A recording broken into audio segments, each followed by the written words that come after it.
G'day, doggies fans, all things Bulldogs. It's the podcast, the grand final edition, Jersey Flegg. Big game coming up for the boys. We're going to talk about that. Going to go through the side and just talk about the players and what I know about them and what they've done this year so far, which I'm pretty excited about. Don't care about the Roosters. We'll just talk about our boys. I'm going to name my best 17 for 2024 based on the confirmed signings. A couple of those positions would change if we got a couple more forwards that they're talking about at the moment. Going to look at the players that are gone and some that I'm not certain if they're staying or not. Some of those are off contract, but some of them are contracted, but I'm not sure if they're going to be there for next year. Then we'll look at a preview on the preliminary finals. So let's get into it. Let's put out the Jersey Flegg Grand Final versus the Roosters. So let's go through it. Joash Papali'i, the fullback, only 18 years old. What a great story this kid is. Played for the Australian schoolboys. He's also represented New South Wales under the 18s this year. Had a really good game off the bench. Got a try assist off the kick. Played a lot of New South Wales Cup this year. But after his best game of the season at fullback, was then put back to Jersey Flegg as they were trialling some movements of players around, that sort of thing. Played a couple of games as a utility. So they do definitely so much trial and error this year that these young players have had to endure, and they've done it, very, very well, very professionally, showing all the right attitude, and definitely a lot of these kids are going to be a part of our future. I'll say it now, the Canterbury side that's running out this week is one of the best under-21 sides that's been assembled for Canterbury in a very, very long time. And obviously they're where they should be. That they are where they should be. There's a lot of talent out there that's going to play NRL. And I think this side, at least half of it will end up playing in the NRL. And it may be one of those teams that produces a lot of future NRL stars. And we won't be able to keep them all, unfortunately. But, you never know. And sometimes players don't emerge from that grade. Like, they come later. Like, there's all different ways that they're coming through the pathways this time. But not all these players are local juniors. And there's definitely a few who all they wanted to do was play for Canterbury. I'm pretty sure Joash was a big fan of the Bulldogs when he was a kid. And, congratulations to him. He's had to form combinations in under 21s when spending a lot of time in New South Wales Cup, which wouldn't have been easy for him. And you've also got the fact that just putting the fan on, it's a bit hot here today. Brisbane got to about 28. They were saying 33. They always exaggerate. But anyway, getting back to it, Joash has done a great job. Next year, expect him to play a lot of New South Wales Cup as well, and he could be another one that gets a taste of first grade in the not-too-distant future. Geordie Mazzone, speed to burn this kid. 3 tries in the major prelim, the major semi-final. Sent us straight to the grand final, defeating the minor premiers, the Roosters, and he was a big reason for that. It was great spine play, a lot of it, all from the pass, from dummy half to the line engagement of the half and the 5'8" and Oluwapu and chiming in through the back, Papali'i. They've just done a great job, and if they all play to their best, I think if both teams play to their potential, the Bulldogs win. That's how I see it. I've watched both teams play, obviously more invested in the Bulldogs, but I've seen both teams play, and from what I've seen, the Bulldogs are a better unit. But the Roosters, there's so much depth in their system. And look, their team has been put together by paying for and getting the best players to want to come and be Roosters at a young age, from whether they're 15 years old or 17 years old. They bring them all together, and they've been doing it for a while. And they just keep producing these kids ready to come through into first grade. And most of them aren't local juniors, but they managed to develop some local juniors, and a few of them are making it through. So, but look, Mazzoni played SG ball. Gabrielle, another one. Him and his brother are very good. A lot of these players played in Ron Massey Cup. Over half of them played New South Wales Cup, which is fantastic. And Oluwapu obviously playing first grade, which has done great things for him, great things for, I think, the future of our club. Not sure if it was the best thing for our first grade side to win matches. I'm not saying he let anyone down. You're at the Magic Round game.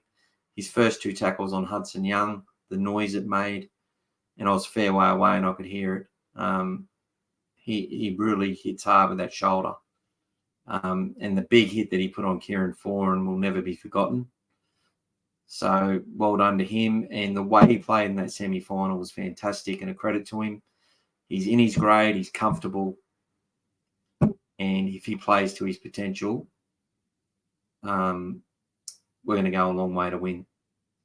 Because for him, they're only going to need those forwards to match the Roosters for us to win this game, in my opinion. And I think they should be able to do that and they should be able to dominate. Jack Todd got a fair bit of time in New South Wales Cup as well, had a few games there. Ruben Moyle is an absolute gun from hooker. Lipboy Hotboy. There's not a player in this team who doesn't deserve to be in it.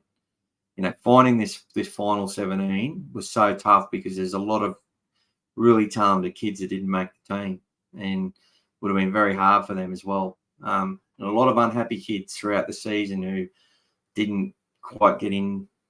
They were playing a lot of Ron Massey or didn't get that opportunity to play much of Flegg or Ron Massey, and they were talented. They just didn't work out for them. But hopefully a lot of those players will have a chance next year to show their worth.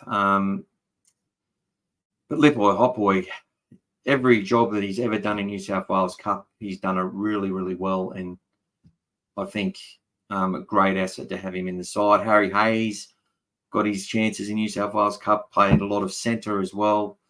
I think he's 20 years old, so I'm not sure if he'll be I don't think he'll be eligible for Flegg next year, so expect him to be playing in New South Wales Cup next year and doing a good job on the edge or at centre or wherever he's required.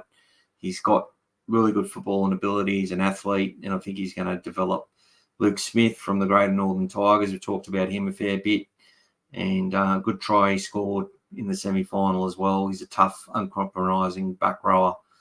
Like him a lot. But Damon Marshall, now this guy, I'm pretty sure Gus went and poached this kid from the schoolboys. And what a game he played in the Origin. He was in the Queensland side. They didn't win, but his defence is phenomenal. He hits hard. He plays above his weight, and I think he's going to be a mainstay of the Bulldogs. Hopefully, he could be one that really develops and goes ahead. And I'm very excited about this kid. Jonah Glover done a fantastic job all season, and the Johansson brothers. But Tim's got the jump here. I think got the player of the match in the Elite Pathways videos we're doing early in the year. They come from Newcastle, I'm pretty sure. Really play with a lot of energy. They defend well. They're uncompromising. I'm saying them because I thought both showed a lot of promise. But this, well done. He's going to provide energy off that bench. And Tim Johansson, great kid, great player. Moving on, and Zach Montgomery. So I haven't got time to mention everyone, but Zach Montgomery's spent a lot of time playing in the New South Wales Cup as well. Had to do a job on the edge and centre at sometimes. And there's just a bunch of kids. Jonathan Sewell's on the extended bench. Now, he was kicking for New South Wales Cup. Had some good games, had a couple of tough games in that when they were getting flogged at the end of the season. But, he's another one with a lot of talent. Like, this team is stacked with talent, and I wish him nothing but the best on the weekend. And the players, you just got to look at the players that aren't getting a run. Moala, Sukanavalu, Vito. These kids all had some really good performances throughout the season, and a credit to themselves and their families. So well done. All right. Let's move on, shall we? Players that are leaving the club. So we know for a fact that Averillo's gone to the Dolphins, Pele's gone to Hull, as has Jaden Ockenball. Alamotti's gone to Penrith, where I'm sure he'll do very, very well. Now, it's up in the air. Braden Burns, I'm pretty sure he's going to go to England as well, from what they said. I don't think Luke Thompson's staying with the Dogs, to be honest, but we'll see. I hope he gets it. We need an experienced player who's got quality. I think he's got that at 800 grand or 725 for those who can't handle when you say the wrong salary. There's a few people like that, unfortunately. 700, 800, I couldn't give a fuck, really. But anyway, Thompson, he's on about 700 or 800. I don't think he's worth that to our team, but maybe he's worth 5 or 6 because maybe he gets a chance to pay us back, but I'm not sure what he's doing. We'll have to see. Corey Waddell, now, I thought he had his best season as a Dog this year and had some good moments, some really good moments. Not as many penalties given away, not as many drop balls, not as many head-high tackles, but he still had the occasional one. Tries hard.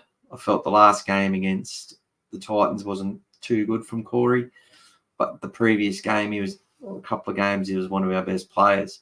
And reportedly, I'm not on much money at the Dogs ever. So, I'm here, it was like 200, 220 grand, something like that. Now, people would say he wasn't worth that, but I think he's definitely worth that. I would have thought he was on 300 or 350, but he's not a bad player. He gives his all, and we could do worse, put it that way. We could do worse. So I'm not sure what's happening with Corey. Hopefully he gets whatever he does, it works out well for him. Players that I'm a bit, I'm worried that they won't be in the side based on reports and stuff. Raymond Fatala-Mariner, with all the off-field stuff that's been talked about and the stuff that's been thrown around different sites and different media for looks about 3 months now. I'm expecting he won't be there. Jackson Torpenay, I'm expecting he won't be there. We won't talk much more about that. Enough's been said about that. There's also talk about Hayes Perham, who, look, he had some moments where he was developing and where he didn't take his opportunities or he didn't perform to the best of his ability. But in saying that, how many fullbacks do perform really well in shitty sides? Really? I saw him the last game, he did pretty well.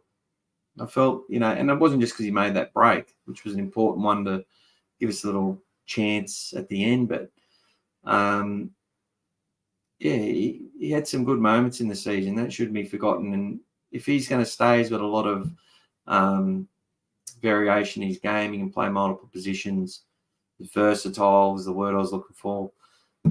Could do worse. He's on 150 grand. He's not costing much if he's going to be there next year and add to our depth. I wish him all the best, and if he gets an opportunity, hope he can take it and win the fans over because, he's got good family, lots of talent, and just needs to take his opportunity if he gets it. That's all I'm saying. So good luck to him. If he's not with Canterbury, good luck at the next club. I'm sure a club would pick him up because he's very versatile. And our coach gave him a good 19 weeks to develop in the NRL this year, which was good for him. And the other one's Hoffman. Now, look, I didn't, and this is no disrespect to him, he plays centre or edge. Bailey Biondi-Odo left the club, left the top 30 because of his injury, so I think they got permission for that, and they brought Hoffman in. Look, we needed halves. We didn't have many hookers, and we replaced a half hooker with a centre edge back rower. Would have been happier with a prop with the situation at the time. So, interesting. Not sure if he's going to be in the top 30 next year, but I'm pretty sure he's supposed to be. I'm pretty sure he's contracted for 2024. So we will see. Pretty classy player, good footballer, can pass, he can run a good line. His speed's not too bad, but I think his knee injuries have sort of thwarted that a little bit, and can play tough on an edge. But he's not the biggest edge back rower either. So not sure what will happen with him. If he gets to stay with Canterbury, he'll obviously add some depth. But to me, he doesn't look like a player who's ready to is screaming to play first grade. And yeah, we'll see. Maybe he stays in the club, develops over the off season, and gets a crack and hits his straps and does a good job for the club. And if any of these players staying with the club or come back to the club, I would have no issues with it. I think they've all represented Canterbury very, very well, and wish them nothing but the best. And thank you for all the stuff they've done for fans outside of the game. I know there's been a lot of bad performances and losses from the team, but as individuals, they've all stepped up and, taken photos and signed signatures and done all that sort of stuff, and it should never be forgotten. And before people run their mouths and say nasty things on social media, they should remember that these guys do all that stuff. And I don't care how much they get paid. That's their job, but it's still nice for them to do that. Okay. All right. So congrats to all those players leaving, and I wish them nothing but the best. Obviously, Jake going to Redcliffe. I'm not going to look forward to. Hopefully, can't ever play against the Bulldogs. All right. Let's look at this one.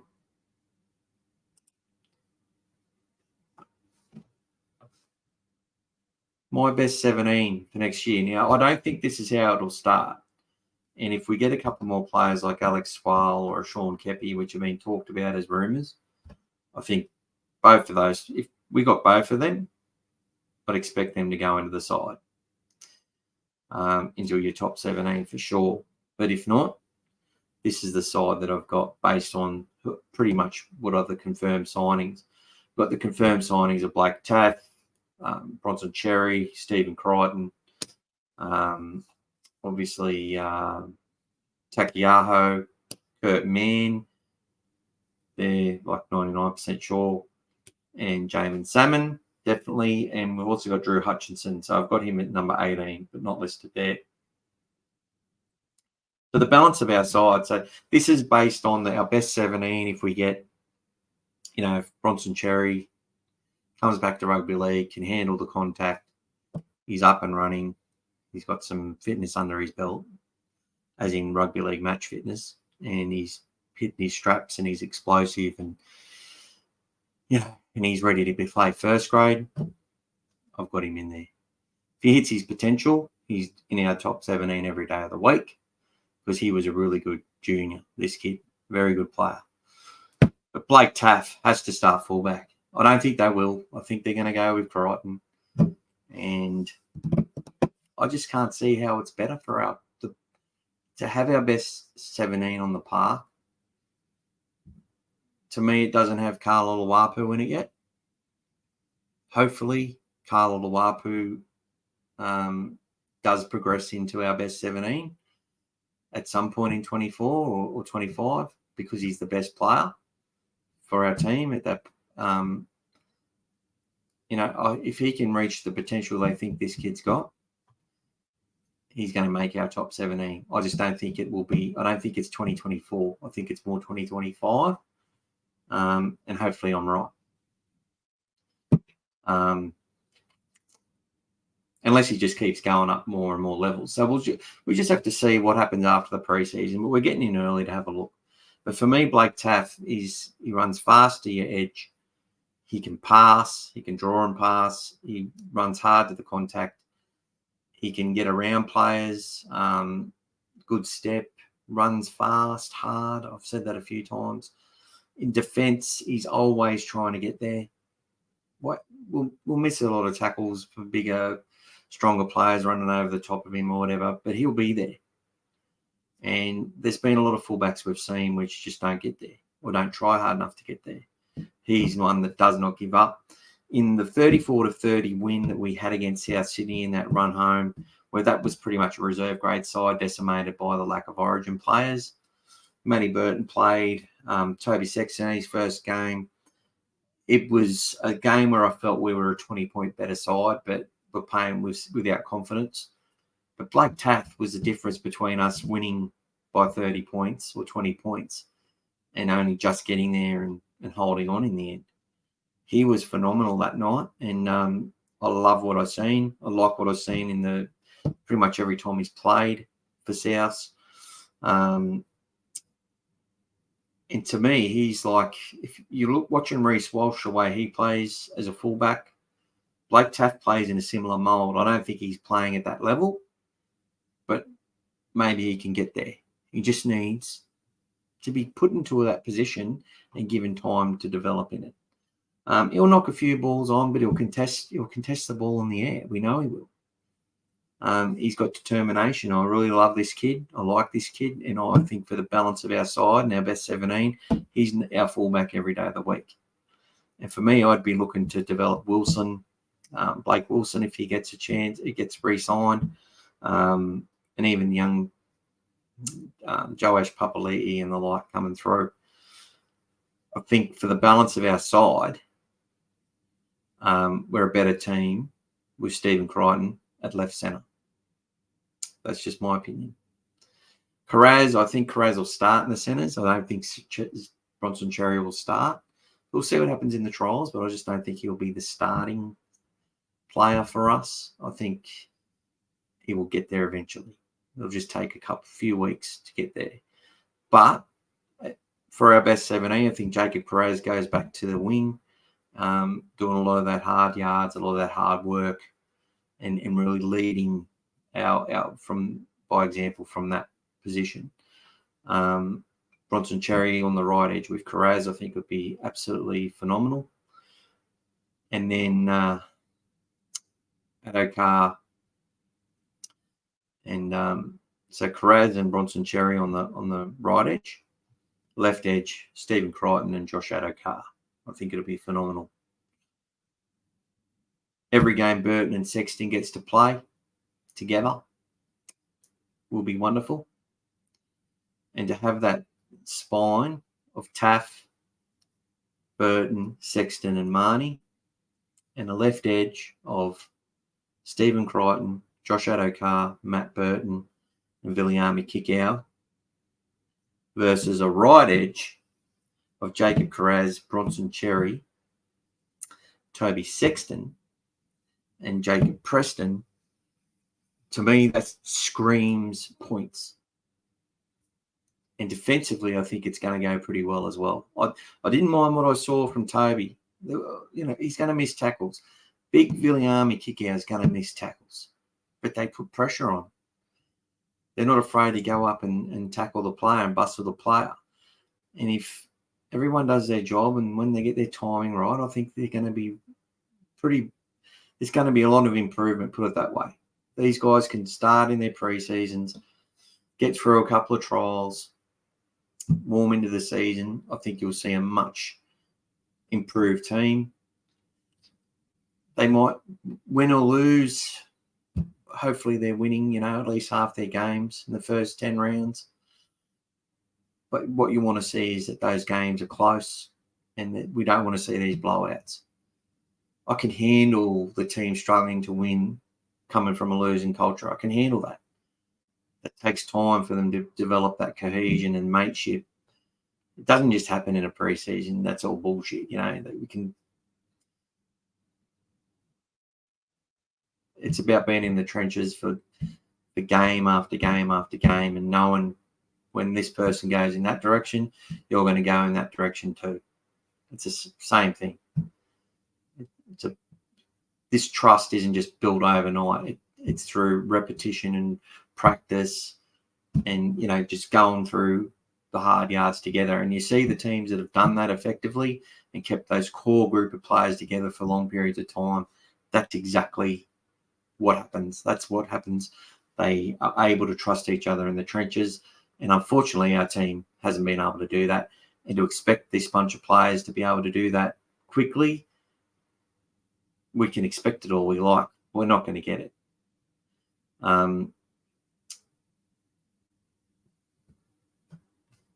We might get it in patches. We might get it enough to win some games, but I'm afraid in the big games, you're going to find the teams that have that better cohesion and understanding will be able to outlast a team that's been put together over a season or two, which is our team, unfortunately. And it's been the case for years. It's been a revolving door. So I do like the fact, though, that those edges, from an attacking point of view, look great to me with that side, and that balance across there is fantastic. You've got great kicking across the board. Goal kicking, you've got Crichton and Burton and Taff. They can all kick goals. Takiaho can kick goals. Sexton can kick goals. So there you go. Again, it comes down to our front row. King and Knight need to go to their full potential. And if they're at their full potential at the moment, they have to play at that regularly. And the difference between their best and their worst can't be too much if we're going to do anything. Takiaho, if he can be 90% of the player he was at the Roosters, that's a good launching pad, and it adds depth to our squad. And his experience, he's a leader. He led Tonga. And it's no coincidence that the Roosters haven't been that top 2, top 4 team in reality ever since he left the club. And when he had bad injuries towards the end of his career at the Roosters, they struggled to win without him. Very important player to them, but, he was sort of slowly walking out the door, if that makes sense, with his form. It's a big if and it's a big risk, but if he can produce that 90% level and maybe a bit higher, that'll be enough for us to sort of get parity for the majority of the game. And if we can do that, I think we've got the attacking there's enough attack there to win us some matches and compete hard in a lot of matches. I think that spine, to me, Taff, Burton, Sexton and Marnie, has a heap of potential moving forward. And then you add the likes of Stephen Crichton and Bronson Cherry and Josh Adokar. Those 3 players in themselves are electric. Then the work ethic and brilliance of Jacob Carraz. It's a fantastic backline. From a work ethic point of view, from a potential point of view, it's great. Now, I know there was games where Burton was missing tackles and Adokar wasn't getting the ball and Carraz is playing busted. But you're talking about players that never got a proper preseason and that are young. Let them play. Let them get the preseason. Let them get the confidence and the fitness. These guys will deliver. They will deliver more than they did last year. I can tell you that now. Now we move on to Kikau and Preston. For me, I wish we had Kikau and Preston were, at the same level, but as props, because then we'd have no issues. They just can't influence the same way. But as far as the speed that they inject onto that edge to cover and to tidy up, both Kikau is such a presence that players don't take him on too much. And he cramps up the defense. He cramps up those edges, forces them into passing early, that sort of thing, and making players a much easier target to defend. And Preston, just the way he grips onto the footy and his tenacity as well. Very, very good player. Brings us to the bench that I've picked. Kurt Mann, Ryan Sutton, Chris Patolo, and Jamin Salmon. I think that's a similar. You're going to see that type of makeup from. That's what we sort of saw from Serrato. I although he may even go with another back rower type and only pick the one sort of middle type, which is what he's sort of done. But I think Sutton and Patolo aren't the hugest players. Look, Chris Patolo, he was playing in 2018 against Burton and against Crichton and the like. He was playing with Tommy Talau and Jackson Topine and Jake Averillo. You know, these players were all playing together against Mitch Kenny and Spencer Leniu and that. And he was just as good as any of them. He was as good as Spencer Leniu back then. So a player like Leniu now is obviously streets ahead of Chris Patolo in what he's done in the game. But Chris had the potential. And if he can go out there and get his fitness back and not get injured, which is the question, I think he's a type of player, every game I've seen him play, if he's played consecutively over 3 weeks, he's got better. His first game was a debacle, dropped the ball 5 times, we lost 66-4 or something. 1 year later, in the following season, I don't think he made a mistake all in first grade with the ball in hand. So I think that he's a player that can really, if he can reach his potential, put it that way, turn that 1 year deal into a major year deal, that'd be good for Canterbury because we need him to. We need players like that to do the job. Ryan Sutton, he's a very good bench forward. Now, if King and Knight and Takiaho can lay the platform, there's no reason he can't come on and keep it rolling. And that's what we need Patolo to do. Salmon's obviously there. He's got great versatility. He can play in the halves. He can go to centre. He can play on the edge. So if Kikau gets tired, Kikau and Preston can both play 80 minutes if required, though. But if Kikau is doing a lot more work, which we probably need him to do as a leader, if you're not getting that full, that top 8 quality out of your 2 front rowers, sometimes your edge have to work a bit harder, which means you need to have that edge player who can play that position on your bench. So Salmon offers that good versatility, but I see him more as an edge player for us to come on and do a job. And Kurt Mann, I think he can come on and play hooker if need be, or play as that small forward. Could jump into the halves if there's an injury as well. Every time I've watched him play, whether he was playing at the Storm as a young guy, then at the Dragons, starting at halfback half the time, or 5'8". But at Newcastle, especially, every time I've seen him play, he made the team he was playing with better. Newcastle always a better side when Kurt Mann plays. And it's funny because they were coming back into that match against the Warriors. And he was one of the players helping with that. And when he got hit in the head trying to stop Dylan Walker and then hit the post and went off for the HIA out of the game, they just completely fell away. Like I don't know if he's a match winner, but he makes your team better, if that makes sense. Really good player.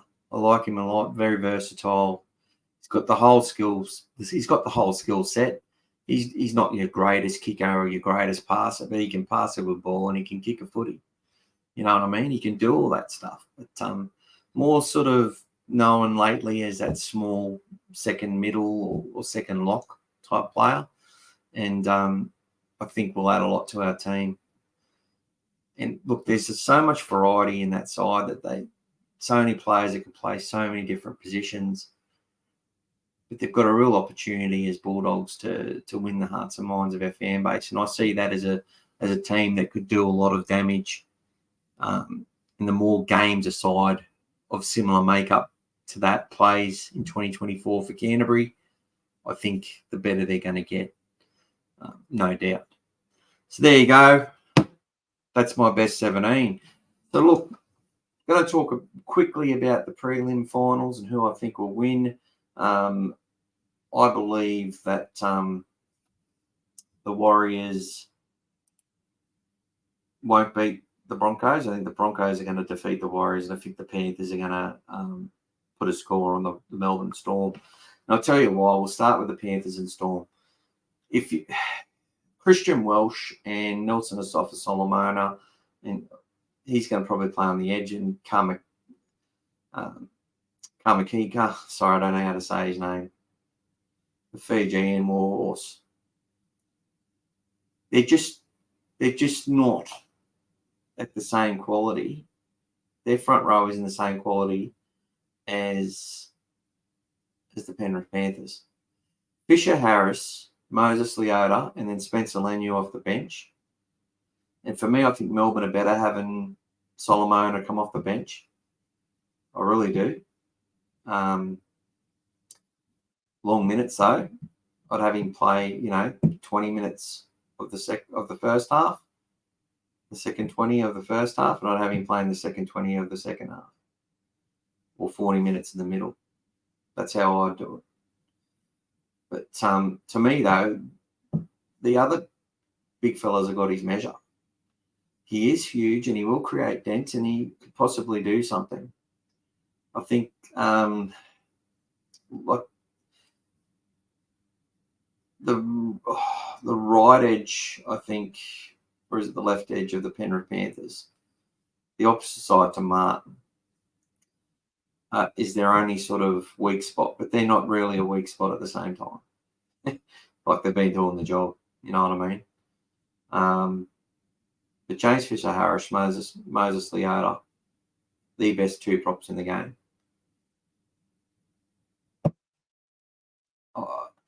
Payne Haas doesn't compare to these two. He doesn't win that battle. What he got up his sleeve, though, is that he could keep going at that same level for a long time. And, they might hit him hard and slow down his progress and own him for 15, 20 minutes, but he'll keep coming at that level. And as they fatigue, he'll win back those meters that he was losing earlier. And he doesn't lose too many meters, to be honest. But when they bring Spencer Leniu on through that rotation and Sorensen, they seem to grow. They seem to grow. Watching the Parramatta team defeat Penrith, what you saw in those defeats of the Panthers was Mitchell Moses kicking long to the left-hand corner, or right hand. So kick into Taruva, who has so many miles in the legs, like a fullback. He'd be ready to go to fullback at any time. Didn't lose pace or anything throughout the game, but they just kept him hemmed in the corner, were patient, and then were able to, wear them down and score some points. Penrith were vulnerable in both games, but there was a way to beat them. It's through doing your job, doing your job up the middle, strategically getting your back three in your middle to get you upfield, and being able to have pressure off Moses when he's doing his kicks into that deep right edge. So for the Melbourne Storm, they're going to have to be able to kick deep and long.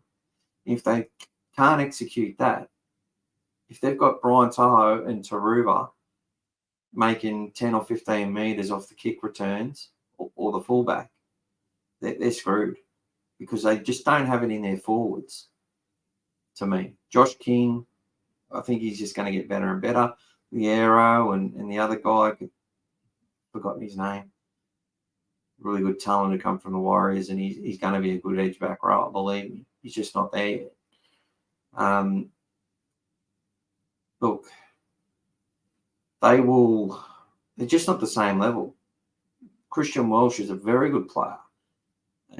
Tackles hard, runs hard, gives his all, but real workhorse. But he's not going to have the impact. He's not going to get through Fisher Harris and Leota. unless they have a really poor game or get injured, I can't see Storm getting close. Grant and their spine are very talented. Meany's doing a good job. But they're just not going to have that platform to play off. And I don't think Jerome does a lot of the kicking. And Cam Munster can kick the footy, no doubt. But they're not going to get those long kicks. You need a long kicking game against the Panthers to really put pressure on them and win. And yeah, I just can't see the Storm doing it. I think Penrith will win by at least 16 points. Broncos versus Warriors. I want the Warriors to win. We all want the Warriors to win. The way I see it, if Warriors make the grand final, I'd go for Warriors over Broncos. I'd go for Warriors over Storm. But I can't go for Warriors over a New South Wales team unless it was the Roosters. It's just the way I am. Sorry. But I want the Warriors to smash the Broncos. I would love nothing else. But unfortunately, the Broncos have got their aura back. And for me, it's not Payne Haas. Payne Haas is not $1 million prop, in my opinion. I agree with Gordy's points on it. His work ethic is fantastic. He works hard. He takes the hit-ups.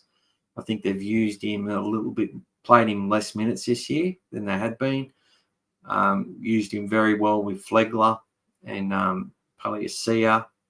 Look, they've got some good forwards there. Brendan Piakura was one the Bulldogs tried to get 3 years ago.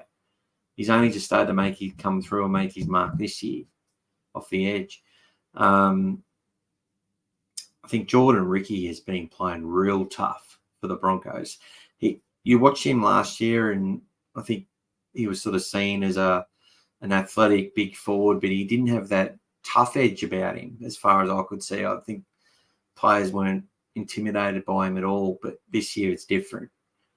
This guy's out there and he's trying to intimidate people, and he's backing it up. Very good player. Probably an unsung hero for them. And then Piakura come in when he was out injured or suspended or whatever it was, and I think he was injured. And Piakura did just as good a job. They got some fucking talent. Kurt Capewell, another really strong player out there, very smart, won a premiership with the Panthers, and obviously you got Adam Reynolds. To me, the Broncos are actually the team that can beat Penrith. And I know it's obvious, and there's a lot of people saying that. But for me, it's Patrick Carrigan, the lock. I don't think they could beat Penrith without him. If they lost Payne Haas, I think they could still beat Penrith. To me, it's not Payne Haas, it's Patrick Carrigan, who's the key important forward in that side.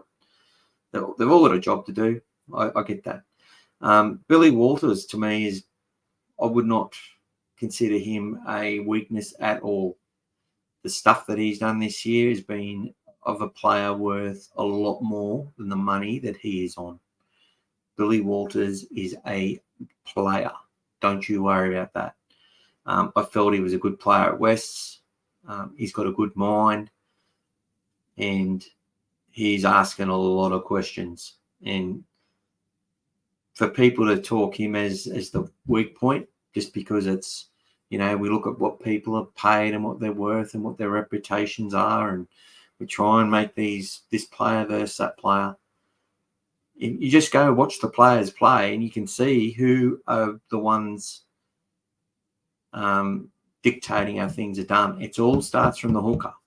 It's the most important position on the field from an attack point of view, and defensively does a really good job as well. And the way they've utilised him and Tyson Smoothie, who's also been a pretty good player this year.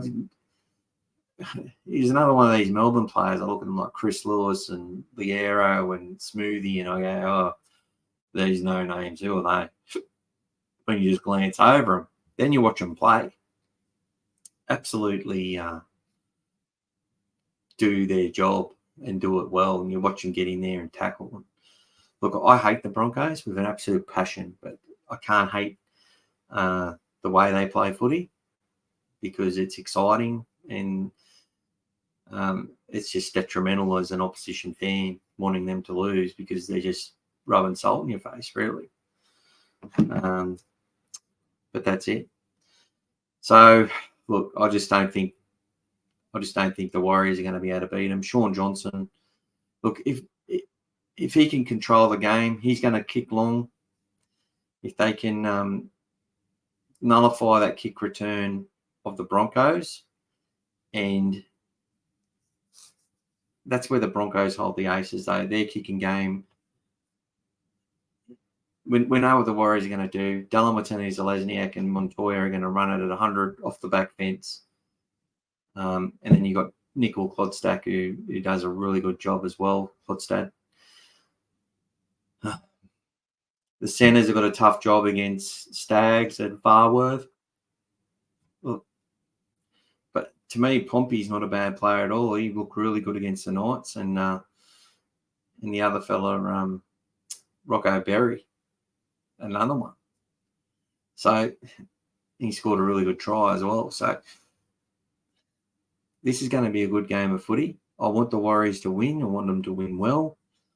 I think Dylan Walker's playing really great, and there's something about Tiari Martin. He's like a good luck charm, this guy. He's a good luck charm. He came to the Broncos last year and when they were going nowhere, and when he come into the team, they were so much better. And then they went on that big run and they looked like they're going to make the top 4, and then they fell away at the end. And I think he might have got injured or something or been out of the side. They've had Metcalf and that playing all year. This guy is an absolute footballer, played for Penrith, great young talent, represented his country. He's not going to let the Warriors down at all. He's got that mentality about him. He's got that Adam Reynolds sort of mentality about him. And it's funny, he came in and played fullback against the Bulldogs, and the Broncos were a 20-point better side with him in it. So he's now with the Warriors, and that's a good thing for them. It's all about the back fence coming out of yardage for the Warriors.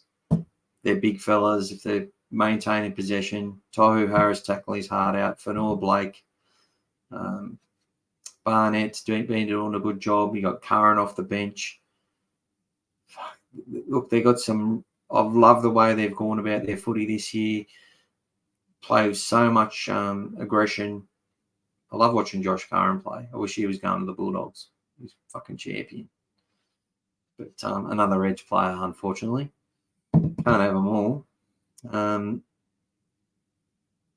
yeah, I look at the Broncos and I look at Carrigan. And look, if Payne Haas is going to be a $1 million forward, what you want to see from Payne Haas as a Broncos supporter is he's doing all that tough yards, and and he keeps going like a Energizer battery, just keeps going. And then if the game, a moment's on the line, he's runs a little bit wider, with a little bit more speed, and then gets an arm free falling in the line to someone like Reece Walsh or Ezra Mam running onto the footy. If he starts doing that, and I actually saw him do it this year a couple of times, more towards the start of the season, I think we're going to see a moment like that in a prelim or a grand final. And that's where we'll see Payne Haas and whether he's that $1 million player to me. Because a $1 million player is going to take a risk, which is going to turn into a big reward at some point. That's what the $1 million players do. Adam Reynolds, his kicking game is phenomenal, and the fact he can do little chips over, the short chips coming off the halfway line and stuff to the wingers. Oh God, they've scored a lot of tries doing stuff like that, especially against the Dogs in the last couple of years. It's been phenomenal, but not just the Dogs, a heap of other teams as well. I think they're the only team that can beat Penrith, to be honest. I think the Warriors can beat the Broncos, but I can't see the Warriors beating Penrith, because everywhere I match up the Warriors to Penrith, it's a win for the Panthers. So There you go, guys. That's my tips. I'm tipping the Broncos to win by 4 points against the Warriors, and I'm tipping the Panthers to win by 18 points against the Storm. Even though the Storm are going to be trying to do an ambush, they're going to, I believe, produce a fiery opening. I think there's going to be a lot of, I think there'll be a bit of bitterness in the game early. And, yeah, Storm may look likely for a little bit. I think they'll have a couple of moments. But unless there's injuries to the big three forwards in Leota, Fisher, Harris, and Lenu, unless one or two of them players get injured early in the game, I can't see Penrith losing, because that platform's just too well taken care of. And that's taking nothing away from their great other team players across the spectrum, from Edwards to Moga to, to their halves, Cleary and Luai, Brian Ty out of yardage, Brighton. They're all good players. They all do a great job. Young Hosking, trying his heart out. Sorensen. Look, there's so many of them. I could name them all. But, I just can't see the Storm beating them. They just don't have the forward pack. If that forward pack can go to another level, maybe, but I just haven't seen it yet. Anyway, guys, thanks for everything. Good luck to the Bulldogs on Sunday, 1 p.m. Watch it on your Facebook group. It's the New South Wales Rugby League Facebook page. Now, be careful of scam sites. There's a heap of sites that just sort of get created on the day. There's even pages that are created, which then try and share for you to watch the game live and stream it and ask for credit cards and shit like that. All right? Don't do it. It's streamed on Facebook by the official New South Wales Rugby League page. Sometimes these scam sites will have New South Wales Rugby League and they'll have a couple of spaces between the name and stuff like that, or an exclamation mark or a dash or a dot, so it looks similar, but it's slightly different. And, they'll try and add you as a friend because I see that you comment on the New South Wales Rugby League page or something like that. Just be really careful because they can start fishing from your account and stuff. So, it is being shown live. It is streamed on Facebook. Make sure you find the right link. I might even be able to post a link in here at some point. But that's all from me. Dane, not well. He's ill. He'll be back for the grand final preview for the NRL for next week. And hopefully we'll have some more signing news, but more likely to have that the week after the end of the season. Thanks, everyone, for your kind words and your feedback and your criticism and all of it. Love it. And I look forward to seeing you all next week and hopefully have another episode of The New Breed. The next episode will focus on the new recruits, but I just want to make sure I've got them all before we start talking about them. And I'll do individual profiles on the new players as well, because that always gets a fair bit of interest. So thank you very much. Take care and have a great weekend, and go the Warriors. That's all I can say. Go the Warriors.